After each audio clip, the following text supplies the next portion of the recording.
भारत के माननीय उपराष्ट्रपति श्री जगदीप धनखड़ जी, प्रधानमंत्री श्री नरेंद्र मोदी जी, लोकसभा अध्यक्ष श्री ओम बिरला जी, राज्यसभा के उपसभापति श्री हरिवंश जी, राज्यसभा में सदन के नेता श्री जगत प्रसाद नाडा जी, राज्यसभा में विपक्ष नेता श्री मल्लिकार्जुन खड़गे जी, संसदीय कार्य मंत्री श्री किरेन रिजिजू जी, लोकसभा में विपक्ष नेता श्री राहुल गांधी जी, माननीय सांसदगण और प्यारे देशवासी, संविधान दिवस के पावन अवसर पर आप सभी के बीच आकर मुझे हार्दिक प्रसन्नता हो रही है। संविधान हमारे देश का सबसे पवित्र ग्रंथ है। आज हम सब एक ऐतिहासिक अवसर के भागीदार भी बन गए हैं और साक्षी भी। 75 वर्ष पहले संविधान सदन के इसी केंद्रीय कक्ष में आज ही के दिन संविधान सभा ने नवस्वाधीन देश के लिए संविधान निर्माण का बहुत बड़ा कार्य संपन्न किया था। उस दिन संविधान सभा के माध्यम से हम भारत के लोगों ने इस संविधान को अपनाया, अधिनियमित किया और आत्मार्पित किया था। हमारे संविधान हमारे लोकतांत्रिक गणतंत्र की सुदृढ़ आधारशिला है। हमारा संविधान हमारे सामूहिक और व्यक्तिगत स्वाभिमान को सुनिश्चित करता है। आज कृतज्ञ राष्ट्र की ओर से मैं संविधान सभा के सदस्यों और कर्मियों को श्रद्धांजलि अर्पित करती हूँ। ये देश का सौभाग्य है कि संविधान सभा के अध्यक्ष डॉक्टर राजेंद्र प्रसाद ने तथा प्रारूप समिति के अध्यक्ष डॉक्टर बाबा साहेब आम्बेडकर ने संविधान निर्माण की यात्रा का मार्गदर्शन किया। बाबा साहेब आम्बेडकर ने प्रगतिशील और समावेशी सोच की छाप हमारे संविधान पर अंकित किया है। संविधान सभा में बाबा साहेब के ऐतिहासिक संबंधों से ये तथ्य स्पष्ट होता है कि भारत लोकतंत्र की जननी है। अपने लोकतंत्र पर गौरव की इसी भावना के साथ आज हम सब इस विशेष अवसर पर एकत्र हुए हैं। ये अवसर संविधान सभा की 15 महिला सदस्यों के योगदान को स्मरण करने का भी है। हमें उन अधिकारियों के अमूल्य योगदान को भी याद रखना चाहिए जिन्होंने नेपथ्य में रहकर काम किया।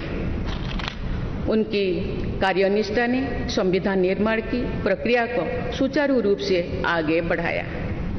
उनमें प्रमुख भूमिका श्री BN राव की थी, जो संविधान सभा के संवैधानिक सलाहकार थे।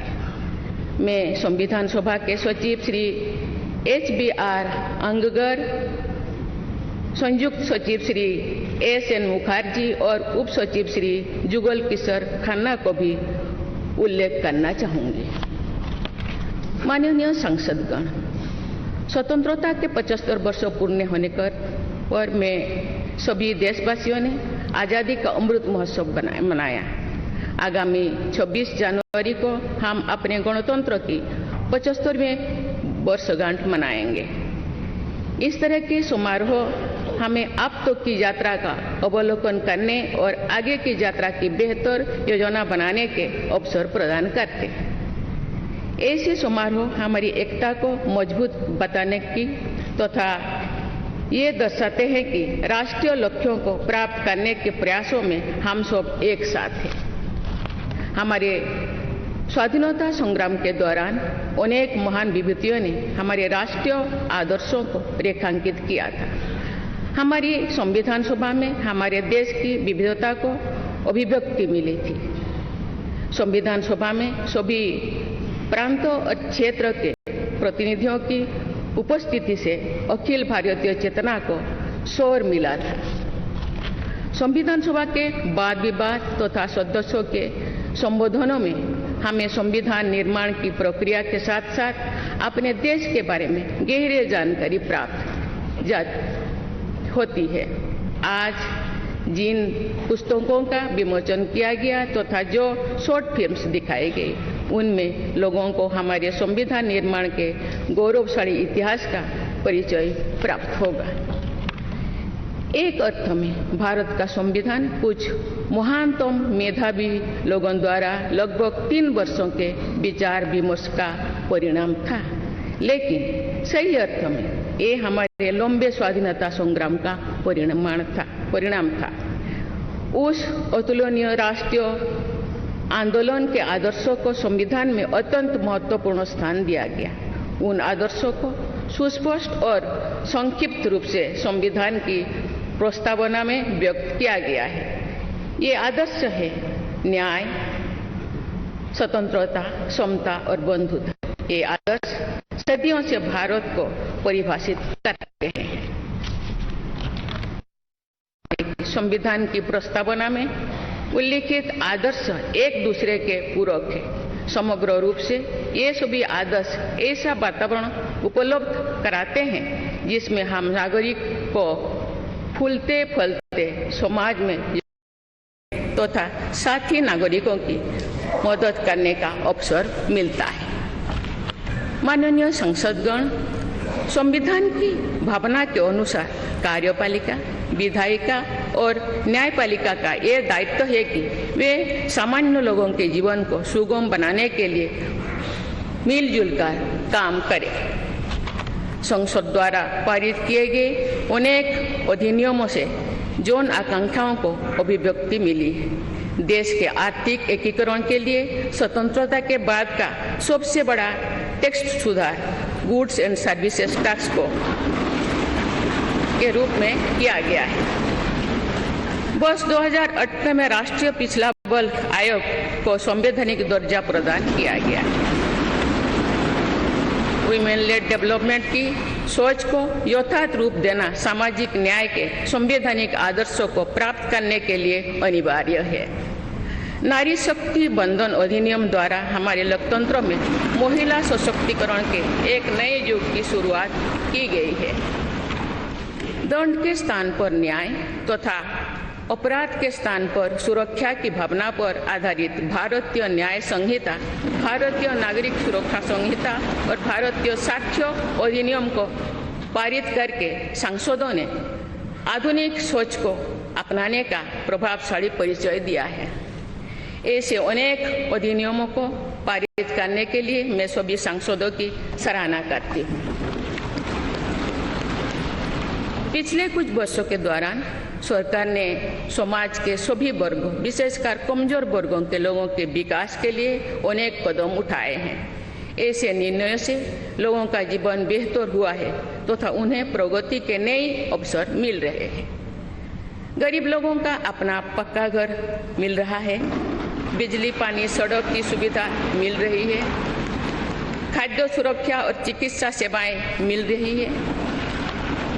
देश में बड़े पैमाने पर विश्व स्तर का इंफ्रास्ट्रक्चर बनाया जा रहा है। समग्र और समावेशी विकास के ऐसे अनेक प्रयास हमारे संवैधानिक आदर्शों को आगे बढ़ाते हैं। इस प्रयासों के लिए मैं सरकार की सराहना करती हूँ। उच्चतम न्यायालय के प्रयासों से देश की न्यायपालिका हमारे न्याय प्रणाली को और अधिक प्रभावी बनाने के लिए अनेक प्रयास कर रही है। न्यायपालिका विचाराधीन कैदियों को और जेल सुधार के विषयों पर भी कार्यरत है। हमारे देश में मूलभूत अधिकारों का दायरा समय के साथ विस्तृत होता रहा है। अपेक्षाकृत कम साधन संपन्न लोगों को कानूनी सहायता प्रदान करने के संवैधानिक निर्देश प्रति जागरूकता और सक्रियता बढ़ रही है। माननीय सांसदगण, कार्यपालिका, विधायिका और न्यायपालिका के साथ साथ सभी देशवासियों की सक्रिय भागीदारी से हमारे संवैधानिक आदर्शों को शक्ति मिलती है। हमारे संविधान में प्रत्येक नागरिक के मूल कर्तव्यों का स्पष्ट उल्लेख किया गया है। भारत की एकता और अखंडता की रक्षा करना, समाज में समरसता की भावना का निर्माण करना, महिलाओं के सम्मान को सुनिश्चित करना, पर्यावरण की रक्षा करना, वैज्ञानिक दृष्टिकोण को अपनाना, सार्वजनिक संपत्ति की सुरक्षा करना तथा राष्ट्र को उपलब्धियों की नई ऊंचाई तक ले जाना नागरिकों के मूल कर्तव्यों में शामिल है। हमारा संविधान एक जीवंत और प्रगतिशील दस्तावेज है। बदलते समय की मांग के अनुसार नए विचारों को अपनाने की व्यवस्था हमारे दूरदर्शी संविधान निर्माताओं ने बनाए थे। हमने संविधान के माध्यम से सामाजिक न्याय और समावेशी विकास के अनेक बड़े लक्ष्यों को प्राप्त किया है। नई सोच के साथ हम भारत को विश्व समुदाय में नई पहचान दिला रहे हैं। हमारे संविधान निर्माताओं ने भारत को अंतर्राष्ट्रीय शांति और सुरक्षा को मजबूत बनाने में महत्वपूर्ण भूमिका निभाने का निर्देश दिया है। आज एक अग्रणी अर्थव्यवस्था होने के साथ साथ हमारा देश विश्व बंधु के रूप में ये भूमिका बेखूबी निभा रहे हैं। हम विश्व समुदाय में उपलब्ध अच्छे विचारों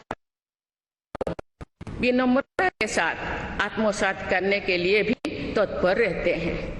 देश की जरूरतों के मुताबिक उत्कृष्ट विचारों और पद्धतियों को अपनाने की इसी भावना का उदाहरण हमारे संविधान निर्माताओं ने प्रस्तुत किया था। संविधान सभा के दूरदर्शी सदस्यों ने हमें एक प्रेरणादायक संविधान दिया जो अन्य देशों के लिए भी एक आदर्श साबित हुआ है। संविधान सभा के अध्यक्ष और मेरे प्रतिष्ठित पूर्ववर्तियों में सर्वप्रथम डॉक्टर राजेंद्र प्रसाद ने वर्ष 1949 में आज ही के दिन अपने भाषण में एक विचार व्यक्त किया था।